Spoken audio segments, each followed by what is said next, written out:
मंडळी जे हुशार असतात त्यांना प्रश्न पडतात आणि जे अतिहुशार असतात ते उत्तरं पाडतात. चला तर बघूया हा प्रश्नोत्तरांचा तास किती रंगतोय ते. त्यासाठी टाळ्यांच्या गजरात मंचावर आमंत्रित करूया आपल्या इरसाल गावकरांना.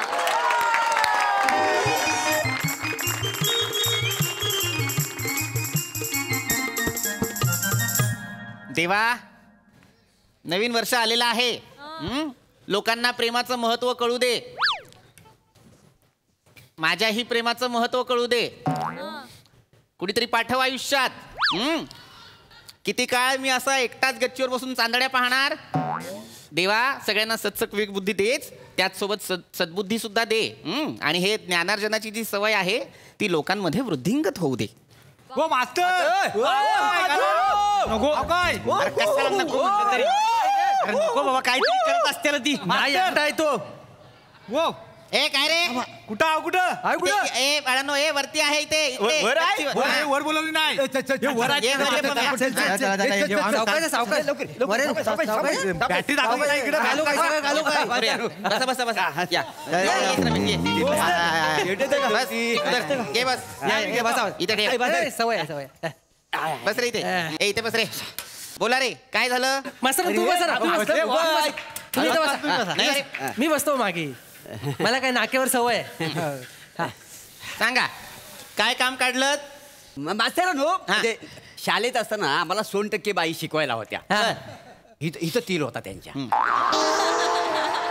काय दिसायच्या म्हणून तुम्हाला सांगू, आम्ही नुसतं तिच्याकडे बघतच. वर्णन करू नका, मुद्द्यावर या. ते काय म्हणजे चंद्रामुळे समुद्रात ओहोट्यानी भरती होते. हे खरं आहे काय? हा बरोबर बरोबर. अगदी हे खरं आहे. कसा खरं असेल मला नाही पटत. चंद्र कुठे, समुद्र कुठे, काही संबंध आहे काय? पण काय इथं तील होता ना, त्याच्यामुळे हो म्हणायला लागला. नाही मला पटलेलंच नाही काय. मात्र इथे तीळ आहे म्हणून हो नसतं म्हणायचं. वैज्ञानिक दृष्ट्या हेच खरं आहे. खरं आहे. हो हो.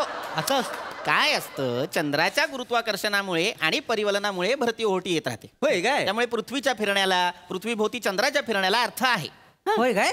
पण मास्तरानू, उद्या म्हणजे आता ह्या फिरण्याला अर्थ आहे असं तुम्ही बोलला, हे पटलं आम्हाला. ओके, पण एका थोड्या वेळेला त्याला वाटलं की ह्या बाबा आपल्याला काय आता जमणार नाही, लय झालं उडगिरी. आणि तो बोलला की ए मी नाही फिरणार. तर काय होईल? काय बरोबर बोललाय. हा बरोबर. चंद्र म्हणजे गावातली लवर आहे तुमची. मी नाही फिरणार, मी नाही असं आहे ते. अरे निसर्गाने काही जीवनचक्रे नेमून दिलेली आहेत, त्याच्यात कुठलाही खंड पडत नाही, ती तशीच चालू राहतात अविरत. होय काय? मग हे पटलं. ये मांडीवर बस ये. काय काय अडचणीत दोडकी पेरायची असतात तुला. मास्तर कसा, आता कधी कधी आपण एसटीत बसतो आणि आपण धुंदीत आपल्या पुढच्या स्टॉपला उतरतो. तसा समजा एक दिवशी चंद्र आपल्या धुंदीत असेल आणि रात्रीच्या ऐवजी सकाळी आला तर असं होईल नाही. खरं आहे की नाही? खरंय. यार तू काय काहीतरी वेगळं आहे. वेगळं आहे, त्याला इथे मेंदू नाहीये. बावळट आहात का रे? आणि सामूहिक बावळट आहात का रे? चंद्र रात्री येतो, सूर्य सकाळी येतो, इतकंच आहे. हे मानलं. पण समजा एकाच दिवशी सूर्य म्हणाला की बाबा दिवस मोठा असतो म्हणून मी रात्री उगवतो, मग बरोबर. कुठल्या प्रतीचा बावळट आहेस तू? अरे आता दिवस झाला म्हणून सूर्य येत नाही, तो काही कामगार नाहीये. सूर्य येतो म्हणूनच दिवस होतो. वा मास्तर, टाळ्यांचं वाक्य. टाळ्या. अरे गरड्यांनो, हे अंतिम सत्य आहे, टाळ्यांची वाक्य नाहीयेत ही. होय काय? नाही पण ते मास्तरचे काय असेल, त्या दिवशी उसाला पाणी द्यायला गेलो होतो दुपारचं. बरोबर. दुपारचा चंद्र दिसलो. म्हणलं तिच्या आईला ही बिन काय करते आता इकडं. म्हणलं त्याच्या आईला लागला वाटतं चंद्राला बी उसाचा नाद. नाही, चंद्र हा तुमच्यासारखा छछोर नाहीये, त्याला उसाचे नाद लागत नाही. दीड शिफ्ट चालू होती का म्हणजे? चंद्राला असलं काही नसतं रे बाळा. हे बघ काय होतं तुला सांगतो. सूर्य हा जरी आगीचा तप्त गोळा असला तरी सुद्धा त्याचं वातावरण जे, त्याचं तापमान जे आहे ते कमी जास्त होत असतं. त्यामुळे जेव्हा त्याचा प्रकाश जरा अंधुक असतो तेव्हा आपल्याला चंद्र सुद्धा दिसतो. काय? पण मास्तरांनो, आता तुम्ही बोलला वाय तो सूर्य आगीचा गोला असतो. मला प्रश्न हा लगेच पडला की सूर्यावर एवढी लाकडं जाळतं कोण? एवढी शेकोटी पेटवला नाही कुणी वरती? आई बाबा पेटवतात वरती शेकोटी. तिकडे कधी गेले? अरे वेडा आहे, सूर्यावर कशाला कुणी जाईल? सूर्य मुळात एक गोष्ट लक्षात घ्या, सूर्यावर कुणी जाऊ शकत नाही. कारण त्याच्या पृष्ठभागाचं तापमान जे आहे ते 6000 डिग्री सेल्सिअस पेक्षा जास्त आहे. काय एवढं विशेष नाही. विशेष नाही मोरे, विशेष नाही. तेवढं काय आहे? 100 डिग्रीच्या वर गेल्यानंतर पाणी सुद्धा उकळतं. उत्कलन बिंदूच 100 डिग्री आहे, तो 6000 डिग्री सेल्सिअसला आहे. विचार करा. म्हणजे सूर्यावर पाणी केवढं तापत असत. बापरे. एवढं पाणी आंघोळ किती जण करत असतील? आणि कोंदलेकरांचा बिझनेसच चालणार नाही वरती. का गिझरचा बिझनेस आहे ना त्याचा. वर कोण घेतोय तिकडे? 1 2 3 म्हणा आणि सगळ्यांनी गच्चीवर उड्या मारा.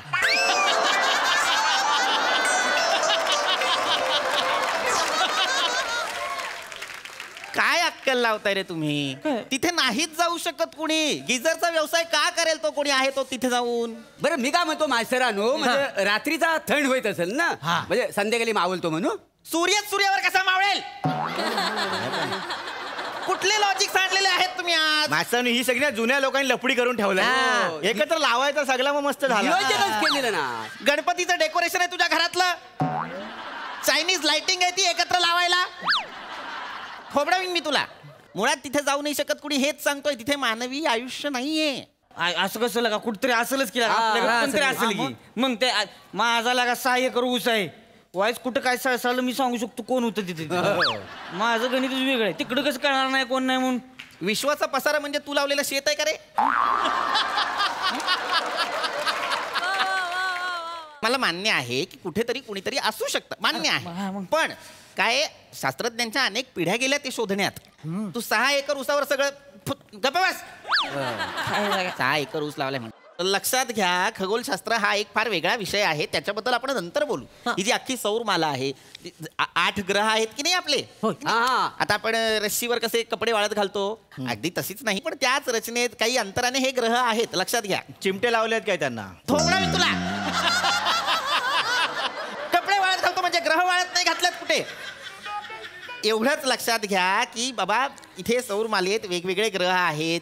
पृथ्वीवरती आपण राहू शकतो, बुधवर आपण नाही राहू शकत कारण बुधवर वातावरण नाही, त्याला चंद्र नाही. शनीवरती शनीला अशी एक कडी आहे बाहेरून आणि त्याच्यावरती बरेच चंद्र आहेत. गुरु हा सगळ्यात मोठा आहे, त्यामुळे आपण त्याला गुरु म्हणतो. तो सूर्याला प्रदक्षिणा घालायला 1 12 वर्ष वगैरे घेतो. एवढं लक्षात ठेवा. काय बोलताय? काय एवढा स्लो आहे तो?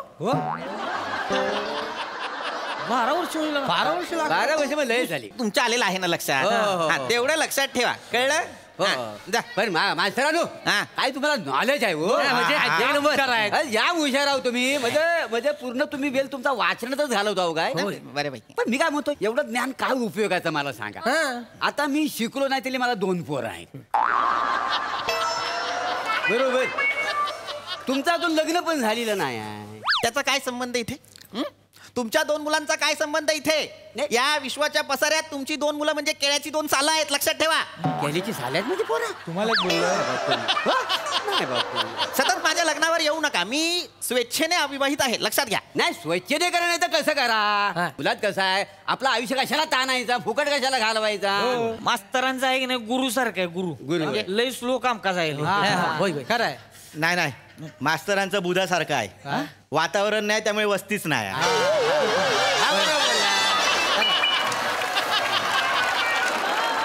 नाही पम्या,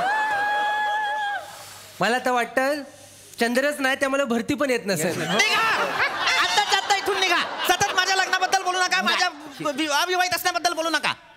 मूर्खासारखं काहीतरी चाललेलं आहे. मी आत्ताशी 32 वर्षांचा आहे. मला अजून अवकाश लग्न करायला. मी बघेन काय करायचं. किती? 32. किती? 32 32 3वर 2. 500 काढ. 500 काढ. 500 काढ. 500 काढ. एक मिनिट. एक मोरे पैसे का घेतले त्याच्याकडून? ती पैसे लागली होती तर आम्ही काय ठरवलं की मास्तरांचं वय किती. हा म्हणाला 54. मी म्हटलो 47. मी जवळ आहे का नाही, त्याच्यामुळे मी जिंकलोय. जवळ 47. माझं वय काय ही पैसे लागली होती. त्यासाठी तुम्ही अख्ख्या विश्वाचा पसारा उलगडायला लावलात मला रात्री. पटकन विषय कसा काढणार? निघा.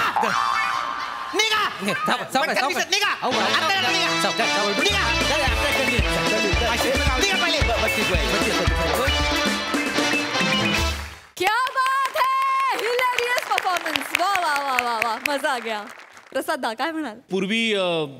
पूर्वी म्हणायचं ना एखादं वात्रट व्रात्य कार्ट घरात असेल तर म्हणायचं की त्याची जागा बदला, म्हणजे त्याला मामाच्या गावाला पाठवा, कुठल्या तरी दुसऱ्या गावी पाठवा, म्हणजे ते सुधारेल, बदलेल. पण तसं ग्रामसभेतले गावकरी कुठल्याही जागेवर आले तरी ते तसेच आहेत, त्यांच्यात बदल काही होणार नाही. पण खूप मजा आली, एका वेगळ्या प्रकारचं प्रबोधन होतं या स्किटमध्ये, तेही खूप आवडलं मला. Wonderful, super.